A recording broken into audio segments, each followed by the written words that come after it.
All right, can you hear me now? Yes, I can hear you. Yeah, I'm still trying to get this old stuff down pat. But all right, let's go ahead and get it started. We want to welcome everybody to the Bible Life Ministries Tuesday night, Testimony Tuesday.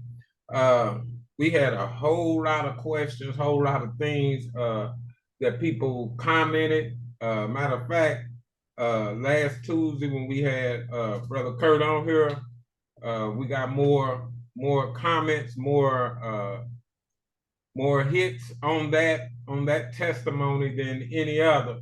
So some of the questions that was asked, I asked Curt to come back and kind of elaborate on some things because there's some questions uh, just about the process of it, the manhood part of it. People not used to seeing his transparency. So, matter of fact, even in my immediate family, well, with my siblings, uh, I just found out that my little brother is going to the urologist this week. Just got the message. Uh, Wow. y'all keep Pastor Durrell Ragsdale up in prayer because it's awakening people. And I'm a firm believer of when and we've got to really tighten up because when you begin to sound the horn, the devil gonna get busy for Yeah. real. Whenever you doing something right for God, the devil's gonna get busy. So what I'm gonna do is I'm gonna surrender the floor to you, Curt. If I have any questions that I think of, I'll step in and ask that question. But can you just elaborate on some of the things, some of the different things you went through when your cancer diagnosis happened, and some of the people that you couldn't depend on that you thought you could, and some of the people you could depend on and you thought you couldn't. So I'm gonna just give it to you and you let go and let God. All right, man. I appreciate that. And for everybody that's listening, I uh, I thank God for this opportunity to kind of follow up because my testimony was very emotional for me, and I felt like, uh, I never knew what post-traumatic stress disorder was, but as I watched myself back, I realized I was right back in that place of October 21st. So I think I may have neglected to be um, a little bit more transparent about some of the things and obstacles that I was going through. Okay, so I would start off with when I got my diagnosis, I contacted the people who I thought, my support system in my mind. And let's say if I contacted 5 friends,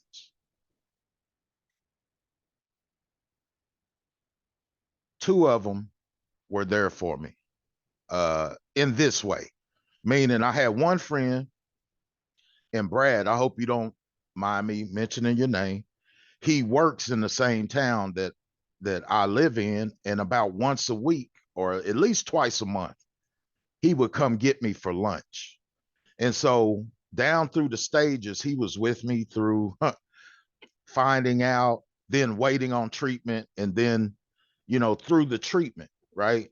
Now, what happens is when people look up to you, and most of my friends just used to seeing me as a strong, very strong person, a lot of people can't stomach seeing you weakened or something wrong with you. And it's not something that I don't understand. I get it, right? But it's still a form of selfishness because you're saying I can't be there for you because I don't want to see you like that. Well, on them bad days and lonely days, I had to constantly remind myself to forgive people who I thought should be around for me and just available. Hey, Curt, how you doing? Or come by the house. So I actually had another friend named John. He worked here in the city, and he come by, sit out with me. Man, he even brought me some fruit. He'll bring me snacks every now and then. He don't know it, but that meant a lot to me. And for my friends, if you're watching this and you didn't know how to handle things, um, I did have friends that called me and check on me, but it was hard on them. I know, right? I, and I don't have anything against you. It's just that in my mind, if something like that, God forbid, happens to you, I hope I can take from my experience and try to be uh, not a better friend, but try to be sacrifice my feelings to be there for you. It's a hard thing to do, right? And so, um, oddly enough, during this time, also, uh, there was a young lady, that I know, and when she heard that I had the prostate cancer, uh, she told me, she told me, Curt, no woman is gonna ever want you again because you're not gonna be able to have sex. And she didn't even mean. She just it rattled off, and she didn't even mean anything by it. But at the point I was at, I hadn't even thought about that. Right? I'm worried about living. But when she told me that, me being single after a over 15-year relationship, I began to question who I was without my sexual prowess, right? Uh what who is Curt without the ability to satisfy a woman in the bedroom, right? And I could just tell you, it's a hard thing to reconcile that you may not be able to be desirable to a woman. And so what it made me think about is all those times where I would see women on talk shows or listening to personal conversations where they would explain that maybe they had to have a mastectomy or they had some other type of female issues, right? That didn't allow them, they didn't feel desirable. And they wondered, would their mate, after losing a breast or something, would their mate still find them attractive? And I can relate to that soul searching, right? That happens where you don't even know who you are now without that, right? And so it's a continuing theme uh, because I'm still in the midst of healing, right? And one thing about it is, if you don't have these conversations, it doesn't give anybody the opportunity to learn from it. You may be a man out there right now who has a mate, a wife, who's going through some female issues, and you can't put your finger on the insecurities that are causing y'all to have a separation. And I'm just telling you that don't be selfish, man. Allow yourself to put yourself in your mate's place, right? And understand that people's self-worth at the time they're going through something like that, you're questioning everything anyway. And if you've made a commitment for better or worse, just think before you go and treat your mate in a way that makes them feel like you don't want them anymore. And you may be doing it out of ignorance and not knowing. So I'm hoping if there's a man out there that is experiencing that, man, keep it in your pants, man. Your wife is worth everything. Your mate's worth everything. Now, let me get to the females. I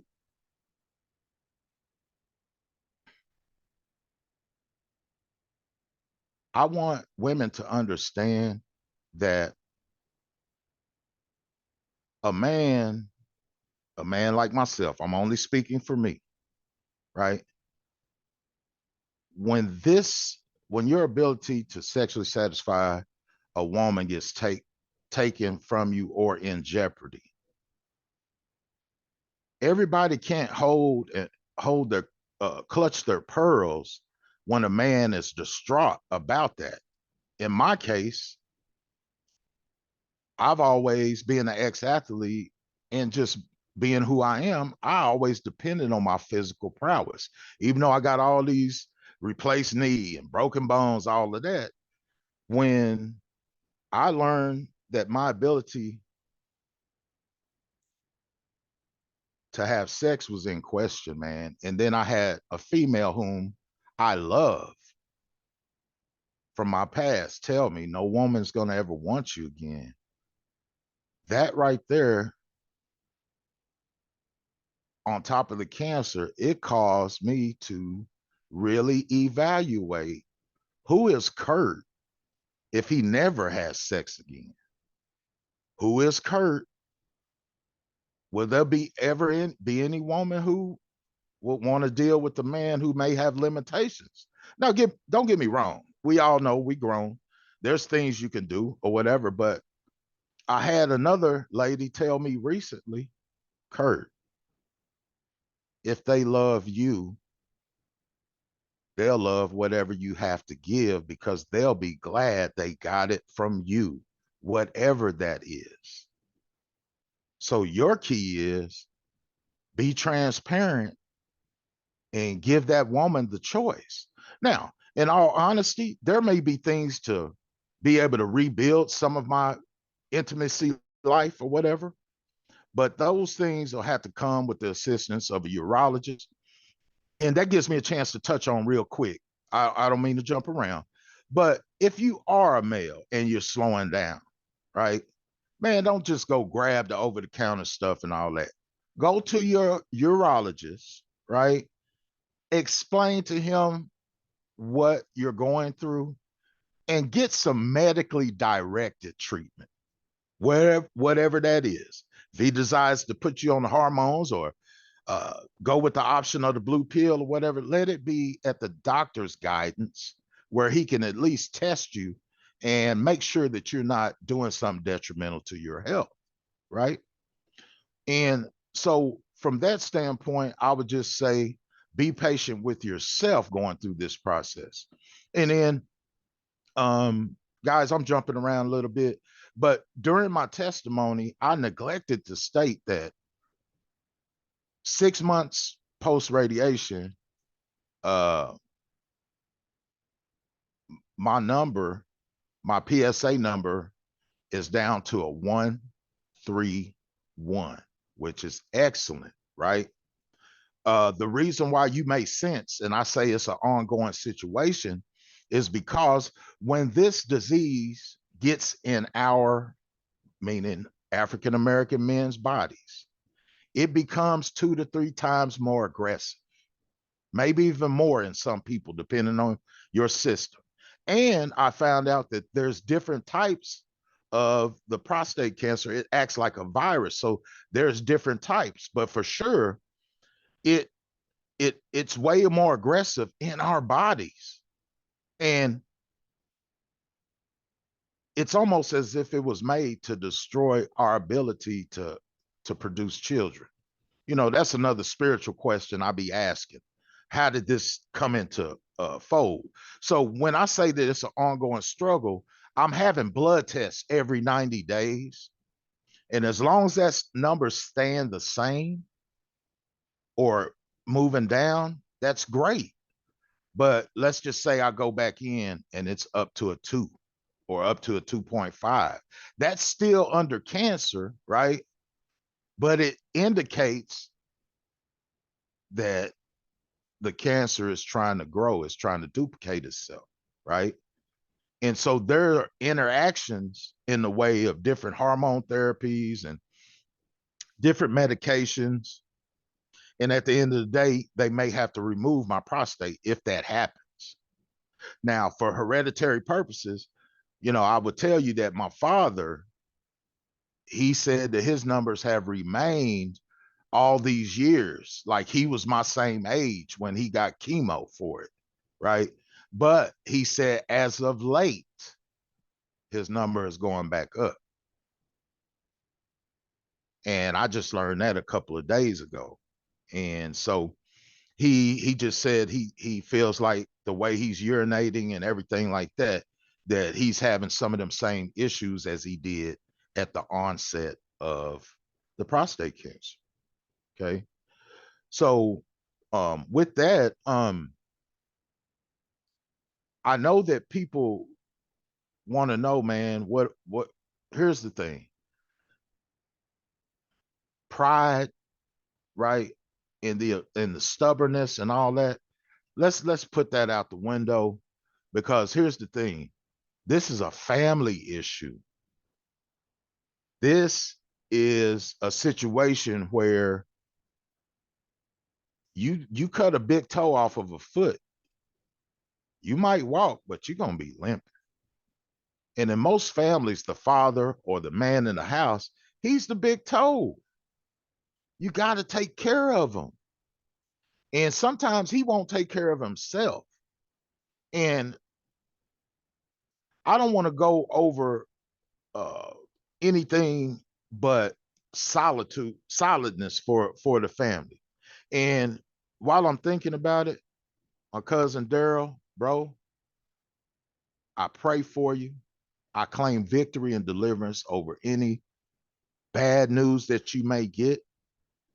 And if you need to reach out and holler at me, we don't have to make nothing public, man. Just reach out, get my number from your brother, and reach out to me, man, and I'll just listen. See, a lot of times as men, and I'll just speak on it, we don't say much because we don't feel like we'll be heard. And we worry about providing for other people more than we worry about ourselves. And the thing about that is in order to stay around for your family who you love, you got to reverse your thinking and start putting your health and put it in, this is the health of my family. This is the way I provide. All the way down to a single dude like me.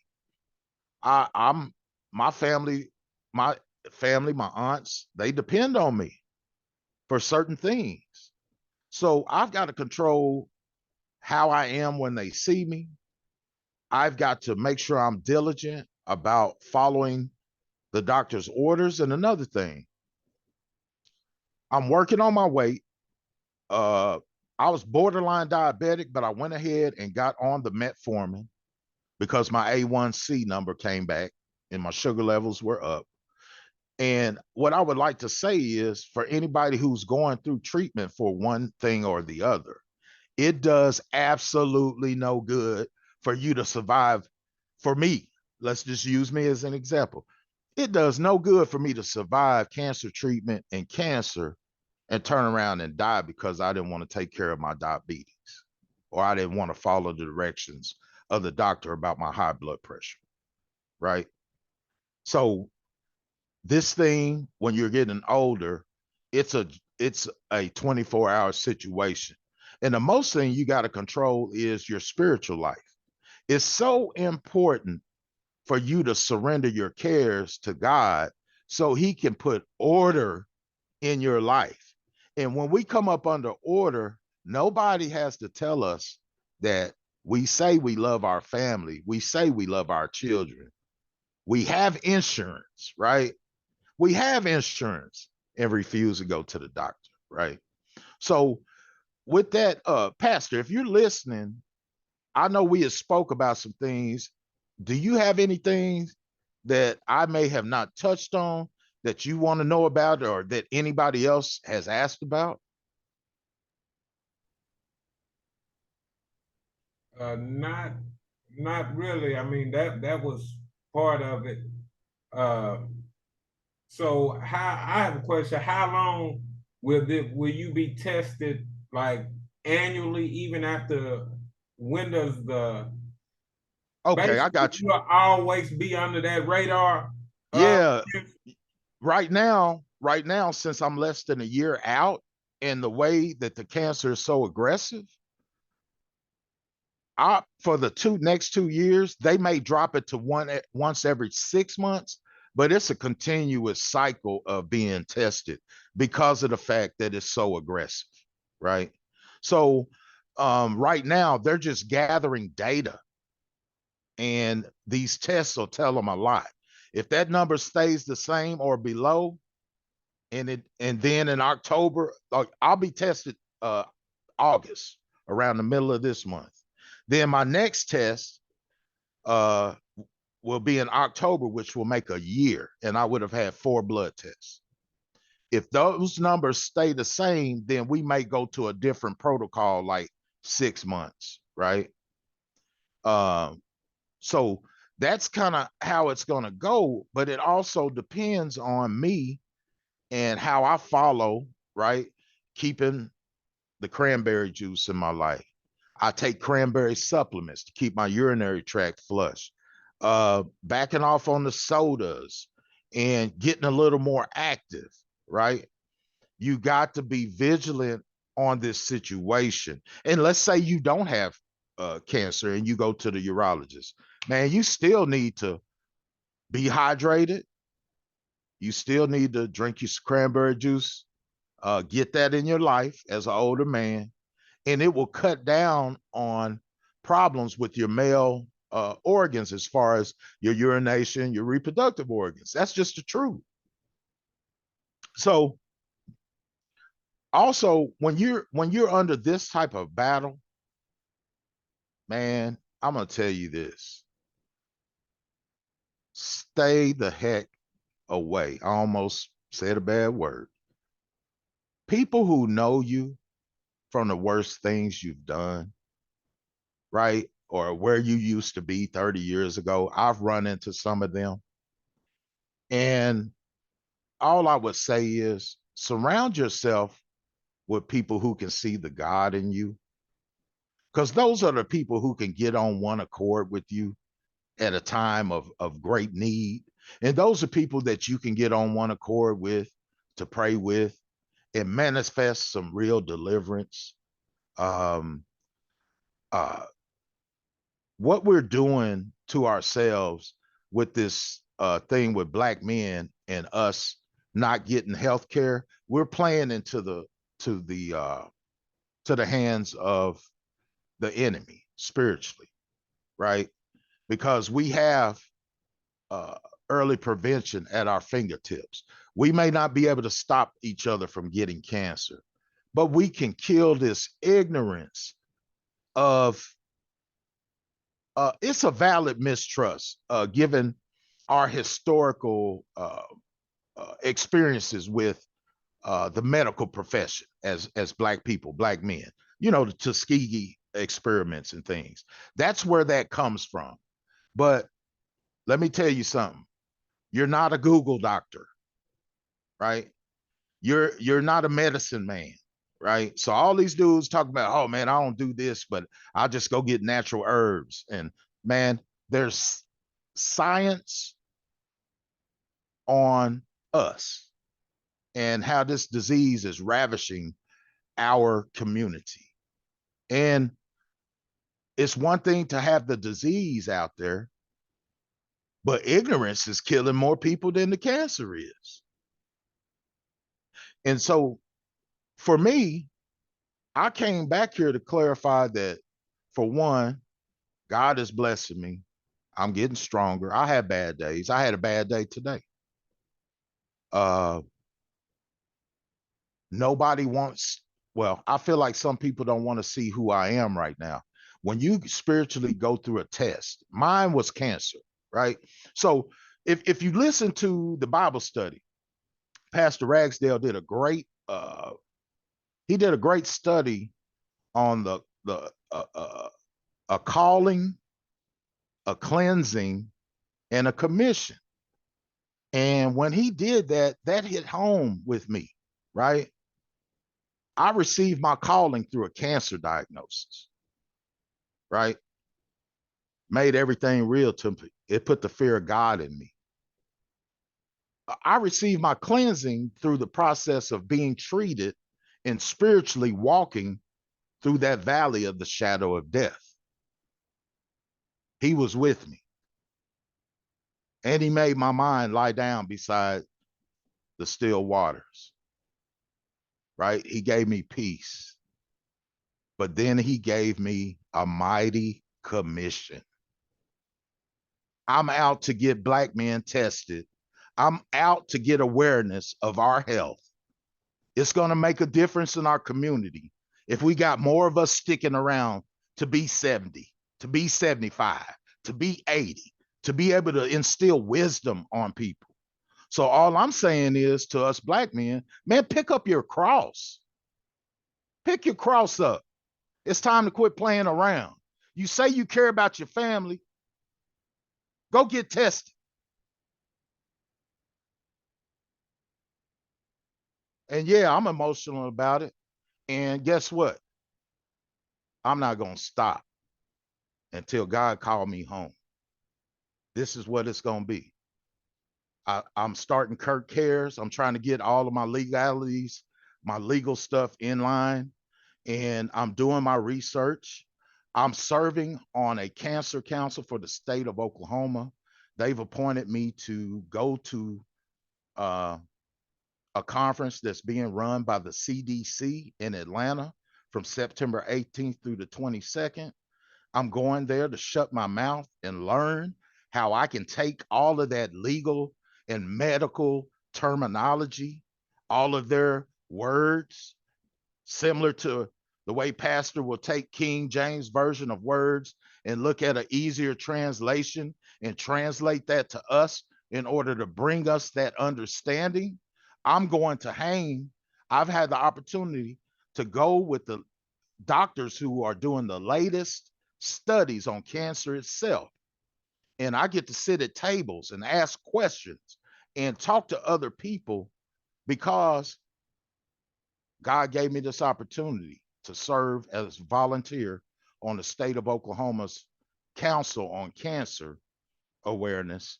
And I'm in leadership on the division that handles prostate cancer. It's just I've just been with them a couple of months. They heard my story. They asked me to feature me in a guide, the Oklahoma Health Guide. From there, I went over and beyond and telling my story. From there, that created an opportunity for me to come on the council itself. So what I'm saying is by me giving that testimony, it's given me the opportunity to sit amongst the very people who are setting out treatments for cancer, right? And there, it's all expense paid. Uh, God put me in this. I don't have no business being there, right? But God made a way and gave me favor with some great human beings who are trying to think of ways to get cancer awareness out in the state of Oklahoma. They are sending me to a place where the CDC is actually the Center for Disease Control is actually the ones hosting this event. It's a three, I'll be in a 3 day workshop. And uh, I want to take that experience and knowledge, come back and translate it to us so we can understand it and work together to bring healing, awareness, and deliverance for not only men, Black men, but all men with prostate cancer and their families and their support system. So, with that, uh, I'll be glad to come back again if this spawns any type of further questions or further explanations. Uh, but I'm going to hand it back to Pastor and see if he has anything to add. If there's any questions he might have, I can answer them right now. But guys, I'm just telling you, let's come together, right? And let's get this done. Period. All right. All right. There it is. So if anybody have questions, concerns, if any men feeling a different way or whatever, y'all reach out to the channel, comment, leave a email address somewhere where we can contact you. If you need prayer, if you need encouragement, contact us and we'll get you in contact with Curt. Uh, and because everybody needs someone. Uh, Like I said, I don't believe in that independent person. We're this walk with Christ is a codependent. We depend on Him for everything. So uh, it enlightened me, and as I hear family members going through this, I know that it's encouraging me to take better care of myself and get checked more often and take things a little more serious when it comes to health. But I want to encourage everyone, and from this, I don't know what the deal is, but I'm the type of person I just go with God because I have a interview set up with a young man out of Oklahoma.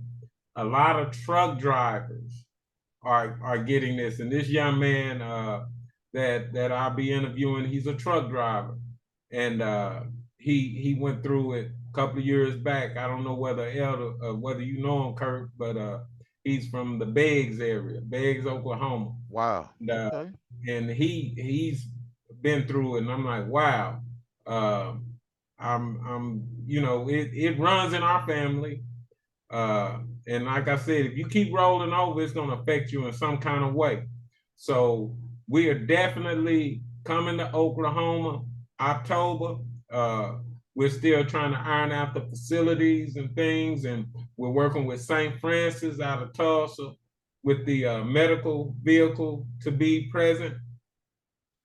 Certified witness has confirmed. Kept by Grace has confirmed. So it'll be a great concert coming to Muskogee, Oklahoma, October the 21st. It'll be Hustle Muscle, the Bible Life Ministries, Curt Cares.